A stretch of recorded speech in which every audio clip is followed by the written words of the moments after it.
Nous allons maintenant lancer la balle à Alain Guggenbühl. Alain vient d'un autre contexte. Il est psychologue et psychothérapeute avec son propre cabinet à Zurich. Je pense qu'un certain nombre d'entre vous, vous le connaissez déjà. Il se penche sur un grand nombre d'années déjà, de décennies déjà, sur les jeunes. Il traite souvent des sujets des conflits ou de la violence. Alain Guggenbühl m'a permis de le dire parce que j'ai pensé qu'Alain Guggenbühl était quelqu'un avec de vastes connaissances, une vaste expérience et un grand cœur pour les jeunes. Et aujourd'hui, on va lui donner à 2 reprises une sorte de carte blanche. Alain Guggenbühl, qui est également professeur à la Haute École pédagogique de Zurich, nous fera 2 présentations, une maintenant et une vers la fin de la journée. Et je pense que cela vous permettra d'avoir d'autres inspirations encore sur comment vous attaquer à ce sujet des jeunes actifs dans le monde du travail. Alain Guggenbühl, vous avez la parole. Merci beaucoup, merci pour ces paroles d'introduction. Je me réjouis de vous parler dans ce contexte, même si je ne vous vois pas, mais vous me voyez bien. J'aimerais dans un premier temps vous expliquer ce que je vais faire maintenant. Ce que je vais faire maintenant, c'est vous donner quelques impulsions, partager quelques réflexions avec vous portant sur la jeunesse et ce qui compte pour la jeunesse. Et il faut considérer le fait suivant. Si maintenant vous entendez un exposé, dans une semaine, vous saurez encore 10% de ce qui vous a été dit. Dans un mois, vous ne saurez plus que 10% de ces 10%. Et dans 3 mois, 10% des 10% des 10%. Mais ce qui est intéressant dans ce contexte, c'est que dans 3 mois, lorsque vous n'allez vous remémorer que des 10% des 10% des 10%, que cela ne sera pas forcément ce qui a été dit. C'est une expérience que je fais régulièrement. Il y a quelqu'un qui vient me voir en me disant « Ah, mais c'est super ce que vous avez dit. Je vous ai entendu parler il y a 6 mois. » Et il me répète quelque chose que j'ai prétendument dit, mais que je n'ai jamais dit de cette manière-là. Et c'est quelque chose de très important. C'est important dans le contexte qui nous préoccupe aujourd'hui, mais aussi d'une manière générale. La propre réflexion est importante et les impulsions que je vais vous donner maintenant ne constituent pas une vérité en soi. C'est juste une petite incitation pour vous inciter à réfléchir par vous-même. C'est la raison pour laquelle j'ai défini plusieurs directives. Je commence avec la première. La jeunesse a le droit de ne pas être comprise. Mais là, vous allez me dire, mais les jeunes, il faut les comprendre. Et moi, en tant que psychologue jeunesse, je comprends les jeunes particulièrement bien. Voilà les pensées qui pourraient vous venir. Mais il faut considérer que les jeunes se trouvent dans une période particulière, une autre période, et sont marqués par un autre environnement, une autre époque temporelle. Il n'y a pas le jeune ou la jeune, il n'y a que l'individu et chaque jeune est différent. C'est-à-dire que la jeunesse, c'est une idée que nous avons, une idée que nous nous faisons d'une tranche d'âge particulière, la jeunesse. Et cette idée est nourrie par nos propres expériences. Nous avons toutes et tous été jeunes un jour, appartenus à ce groupe de la jeunesse. Et cela génère un phénomène un peu bizarre, à savoir le suivant. L'écart entre une personne de 16 ans ou une personne de 25 ans, une personne de 20 ans à 30 ans est bien plus grande que l'écart d'âge entre une personne âgée de 20-25 ans ou une personne, la différence d'écart d'une personne de 40 ans envers un jeune. Donc là, l'écart d'âge est bien plus important. Si vous demandez à une personne de 16 ans et vous dites elle est comment cette personne âgée de 20 ans? La personne âgée de 16 ans vous dira ah ben je ne sais pas. Lorsqu'on a 20 ans, on est vraiment adulte. Juste pour vous dire que pour une personne âgée de 16 ans, une personne de 20 ans se trouve dans une sphère de vie complètement différente. Une personne de 25 ans, encore plus. Et à 30 ans, mais alors là, on ne s'amuse plus du tout. Pour le reste, oui, les personnes de 40 ans, c'est vraiment un être à part. Ils se trouvent déjà presque avec un pied dans la tombe. 50 ans, ah, alors là, n'en parlons pas. Juste pour vous dire que nous avons tous et toutes nos propres idées sur ce que c'est que la jeunesse. Et ceci est inspiré par nos propres expériences. Cela nous aide certainement à comprendre les jeunes, mais cela crée pas mal de malentendus aussi. Et il faut comprendre dans ce contexte que chaque jeune est différent. Et les jeunes ne veulent pas avoir des adultes qui prétendent les comprendre en disant oui, je comprends ce que tu ressens, moi aussi, je me suis senti pas trop sûr de moi à l'époque, moi aussi, j'étais rebelle à l'époque. Ils ne veulent pas de ça. Eux, ce qu'ils veulent, c'est avoir affaire à des adultes, vraiment des adultes. Pour nous, c'est peut-être pas toujours agréable, mais bon, c'est comme ça, c'est la raison pour laquelle les jeunes ont le droit de ne pas être compris. J'en viens à ma deuxième devise. Nous vivons dans ce que j'appelle une gérontocratie.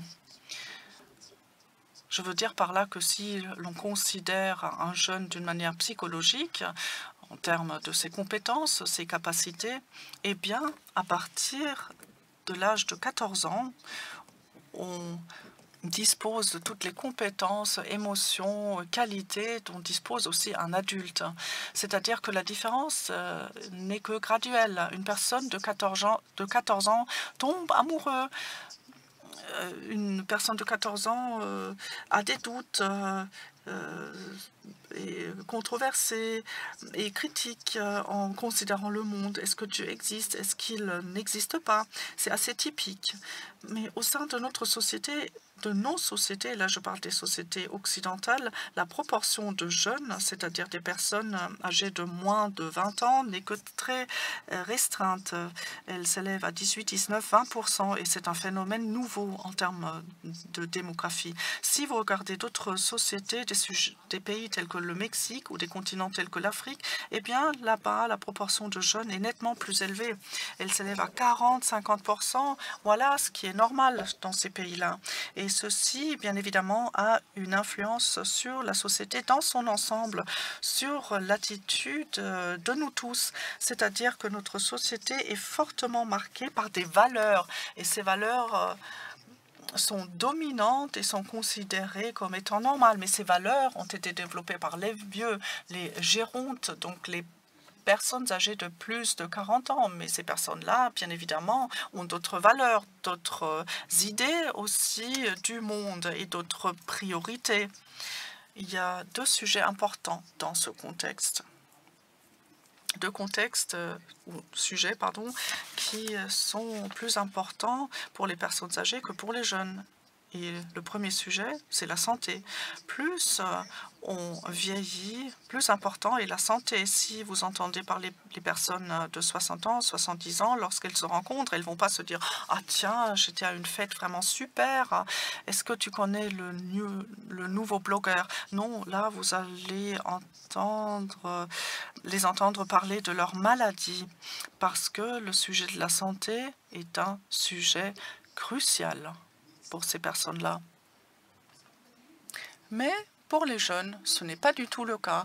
Lorsque des jeunes se rencontrent, eh bien, les jeunes ont toujours l'impression que la vie est éternelle parce que ça prend très longtemps avant d'atteindre l'âge de 20 ans. Ne parlons pas de l'âge de 30 ans et à l'âge de 40 ans, le monde n'existera plus. La santé revêt une importance tout à fait importante. Tu viens de dire tout à l'heure que les jeunes ont plus d'accidents. Oui, c'est clair parce qu'ils se sentent tout puissants et invincibles. Et là intervient un autre sujet, à savoir celui de la sécurité. Plus on vieillit, plus ce sujet devient important. La sécurité n'est pas très importante pour les jeunes. Eux, ils ont envie de prendre les risques. C'est-à-dire que les jeunes ressemblent beaucoup aux adultes, à l'âge de 14 ans déjà, attendent de vraiment entrer pleinement dans la vie, attendent avec patience de faire leurs propres expériences, etc. Mais qu'est-ce qui leur arrive au sein de notre société? Eh bien, on les met dans une salle d'attente, c'est-à-dire qu'on ne leur donne pas encore un rôle dominant dans la vie. Charlemagne avait 16 ans lorsqu'il est devenu empereur. Plus ou moins 16 ans. Mais nos jeunes d'aujourd'hui sont envoyés dans une salle d'attente. Et cette salle d'attente est remplie de formation et de formation continue. Je ne veux pas dénigrer la formation. Loin de là, la formation est quelque chose de très important. Mais la formation, c'est toujours aussi une sorte de soumission. Une sorte de soumission parce qu'il faut s'adapter aux vieux. Et le fait de s'adapter, ce n'est pas toujours facile. J'ai fait cette expérience moi-même dans le contexte d'expérimentation. Lorsqu'on a inversé les rôles, nous, les autres adultes, nous réagissons exactement de la même manière parce que le risque, c'est d'être infantilisé. Le risque, c'est d'adopter des modes de comportement. Le risque, c'est d'avoir un comportement qui ressemble presque à celui d'un enfant. Et voilà ce qui est un peu critique. Il faut donner une tâche aux jeunes, il faut leur céder une partie du pouvoir, il faut leur donner le droit de faire quelque chose, d'échouer aussi, le cas échéant, mais en même temps, il faut bien les introduire dans ce domaine. Et ça donne lieu à un autre problème parce que chez nous, on a tellement de possibilités. Au sein de notre société, rien n'est imposé. C'est-à-dire que si le père était cordonnier, eh bien, ça ne signifie pas forcément que le fils sera également cordonnier. Nous n'avons pas ces rituels d'introduction, ces formes d'introduction dans un métier. Nous avons plein de possibilités. Pensons au nombre d'apprentissages qui existent. C'est un nombre incroyable. Et le problème, c'est qu'on sait que l'homme, l'être humain, se sont dépassés lorsqu'il a plus de 15 options à sa disposition. Vous connaissez ça?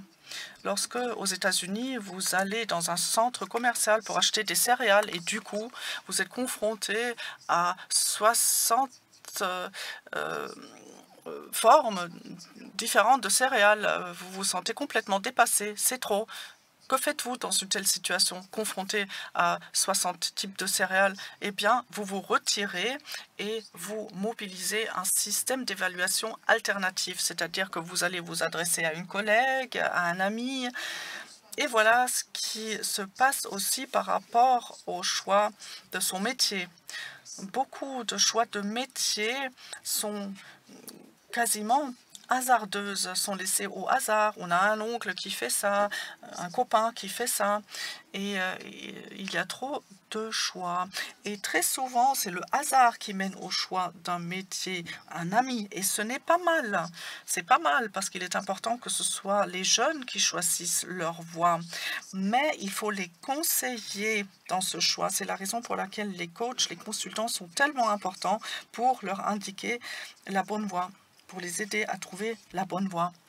Et en prenant leurs décisions, il y a un nombre de facteurs importants à respecter pour que le choix professionnel réussisse.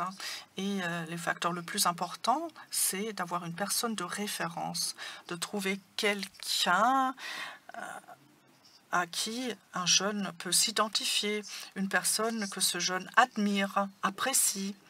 Et ce n'est pas si facile que ça, parce que cette personne de référence, le maître d'apprentissage, il faut que cette personne dispose de certaines qualités aussi, deux qualités avant tout.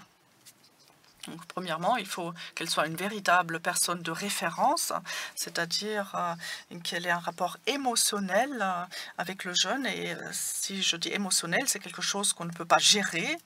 Les émotions, par conséquent, sont très importantes et constituent la base de tout apprentissage. Mais en même temps, cette personne doit être une personne adulte pour marquer un contraste, pour représenter une autre époque, pour marquer le fait de disposer d'une connaissance. Ces personnes-là revêtent une double casquette. Donc, parfois, les jeunes sont confrontés à un maître d'apprentissage trop ouvert, trop proche, qui cherche trop la proximité. Et là, il y a un risque à savoir que ces contrastes deviennent flous. Nous sommes une société qui parle beaucoup avec la langue de bois, qui dit souvent des choses dont on ressent qu'elles ne sont pas sérieuses, pas authentiques. Et c'est très important dans le contexte de rencontre. On dit que l'humain est un autre qui s'échange par les sons, par des mots. Mais certains de ces mots relèvent de la pure rhétorique, sont donc de la langue de bois. Attention face à cela. On a besoin de ces paroles, de cette langue de bois, parfois, mais les jeunes ne sont pas bêtes. Donc si un maître d'apprentissage dit oui, mais c'est clair, chaque opinion compte pour moi, et moi, je suis ouvert aussi à des critiques. Donc là, beaucoup de jeunes savent, ah oui, il parle, mais il est clair que si je lui dis qu'il n'explique pas bien, qu'il n'est pas très présent, à ce moment-là, il ne voudra pas l'entendre, ça. Et c'est à ce niveau-là qu'il faut être vigilant, il faut faire attention. Moi, je plaide toujours en faveur de dire ce qu'on pense, mais d'une manière respectueuse, sans adopter la langue de bois. C'est un problème des directions d'école, par exemple. Des sociétés aussi le font très souvent, donc d'adopter cette langue de bois. Lorsqu'on est maître d'apprentissage, formateur, il faut être authentique et parfois il faut oser essayer certaines choses. J'aurai encore d'autres points à vous présenter, mais je vais quand même terminer en espérant avoir bien lancé mon message. Merci, Alain Guggenbühl.